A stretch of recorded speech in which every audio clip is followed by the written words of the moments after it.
Penggunaan gigi palsu sudah boleh diganti dengan cara menggunakan implan. Bahan yang digunakan adalah alloy nikel titanium atau NiTi yang mempunyai struktur beliang atau nama saintifiknya porous niti alloy yang mempunyai beberapa ciri istimewa tidak ada pada logam lain dan boleh dimanfaatkan dalam bidang bioperubatan implan. Antara ciri-ciri unik yang ada pada alloy adalah bersifat unik memori bentuk, nilai kekakuan yang hampir sama dengan tulang, kekuatan yang baik, biocompatibility dan rintangan pengaratan yang baik. Perbandingan sifat mekanikal di antara keluli tahan karat dan NiTi dapat dilihat bahawa sifat NiTi ini adalah sepadan dengan tulang berbanding dengan keluli tahan karat. Dari segi perbandingan sifat mekanikal yang lazimnya dinilai melalui modulus yang mana nilai E dikira melalui kecerunan graf tegasan melawan tarikan pada kawasan linear. Nilai E pada implan amat penting kerana ianya memberi kesan jangka masa panjang kepada pesakit setelah implan dimasukkan ke dalam badan. Kesan utamanya adalah tegasan sekeliling atau stress shielding yang mana akan wujud satu keadaan di mana penumpuan tegasan pada sekeliling implan. Jadi bila pesakit mengenakan daya gigitan, daya tersebut dapat diambil dapat dikongsi bersama oleh tulang dan juga implan tersebut.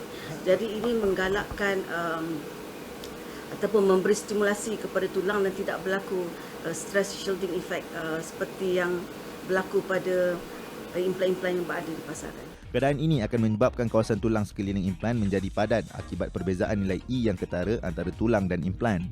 Nilai E pada tulang adalah dalam julat 2 hingga 30 GPa bergantung kepada jenis tulang.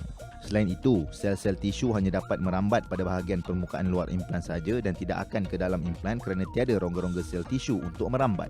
Penghasilan struktur poros atau berliang pada alloy NiTi memberikan dua kelebihan utama yang mana pertamanya dapat mengurangkan kesan stres shielding kerana struktur liang yang terbentuk dapat mengurangkan nilai E yang mana lebih banyak struktur poros atau liang dihasilkan maka lebih rendah nilai E sekaligus ia dapat memadankan dengan nilai kekuatan tulang. Dalam kajian implan tulang yang berliang, julat peratusan liang yang sesuai untuk implan adalah antara 30 ke 60% dan nilai saiz liang haruslah bersifat bersambung antara satu sama lain dengan julat antara saiz 100 hingga 600 mikrometer.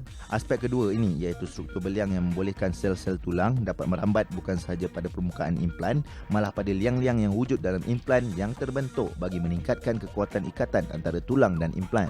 Berdasarkan kajian yang dibuat, struktur poros amat sesuai dihasilkan dengan menggunakan kaedah metodologi serbuk kerana beberapa parameter pemprosesan yang digunakan boleh diubah bagi mengawal nilai dan saiz liang yang dikehendaki. Menggunakan teknik powder metallurgy ataupun serbuk logam yang mana proses yang digunakan adalah proses pengacuan suntikan logam ataupun metal injection molding yang mana bahan asas yang digunakan adalah serbuk logam titanium dan juga serbuk logam nikel yang mana prosesnya terdiri daripada beberapa proses, daripada proses percampuran, kemudian daripada proses pengacuan suntikan dan seterusnya disuli dengan proses debinding dan juga seterusnya proses sintering.